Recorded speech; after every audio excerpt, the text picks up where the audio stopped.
Chase Daniel, Missouri's career leader in total offense, gone. Jeremy Maclin, first-round draft pick, gone. Chase Kaufman, the top pass-catching tight end in NCAA history, gone. Jeff Wolfert, the most accurate kicker in NCAA history, gone. Missouri lost 22 seniors, players who helped the Tigers win the last two Big 12 North Division titles. It's time for the Tigers to either rebuild or reload. And the toughest position to replace might be quarterback. Anytime you start with a new quarterback again, we did it, a while back, with Brad Smith and with Chase Daniel. Anytime you do those kind of things, people are a little bit apprehensive. The heir apparent is sophomore Blaine Gabbert. Gabbert saw limited action last year and has some big shoes to fill.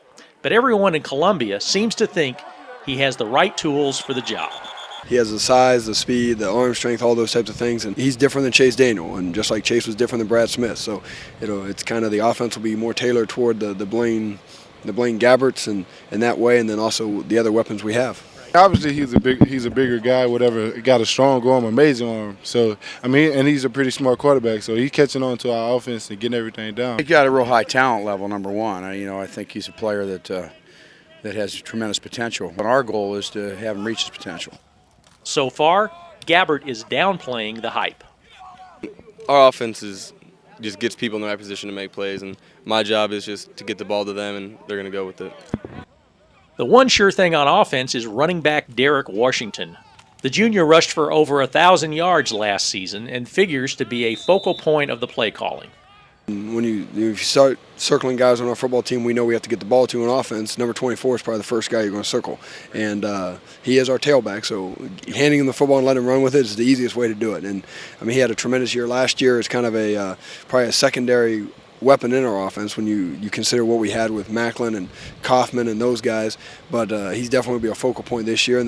Another crucial piece of the offense is senior wideout Danario Alexander. He has struggled with injuries, but if healthy, he's capable of putting up good numbers. Alexander says he's ready to go. Probably the best on the field since my sophomore year, so I'm looking forward to get on the field and do big things. And Danario Alexander, who's kind of been bit by the injury bug a little bit the last couple of years. At one time he was a starter over top of Jeremy Maclin, so he has a lot of talent, and what we got to do is keep him healthy, but also he can make a lot of plays.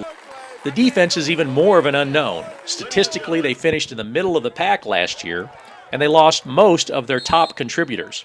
However, preseason All-Big 12 linebacker Sean Weatherspoon is back, and he says the defense has a new attitude.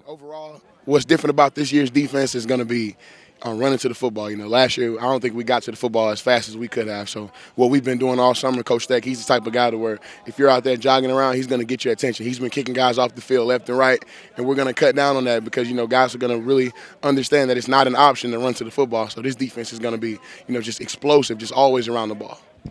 The Tigers are picked to finish third in the North Division, but they're not buying it. That's a lot of motivation for us, man. When we hear other guys being, put at the top of the North side, and we feel like we've done a pretty good job these last 2 years by winning the North Championship. So we definitely want to go out there and use that as motivation to get back to the top. It's kind of a couple years ago, are you ever going to win a North Championship? Can you win double-digit games? You got to prove those things, and I have no problem with that. So that's where we're at. We got a lot of good athletes. Got a good coaching staff, and it's a great league, and we're excited about competing in it.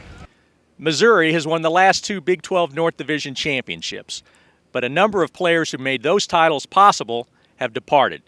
If Missouri can have another successful season and win another Big 12 North championship, they will prove that they have a rock-solid program.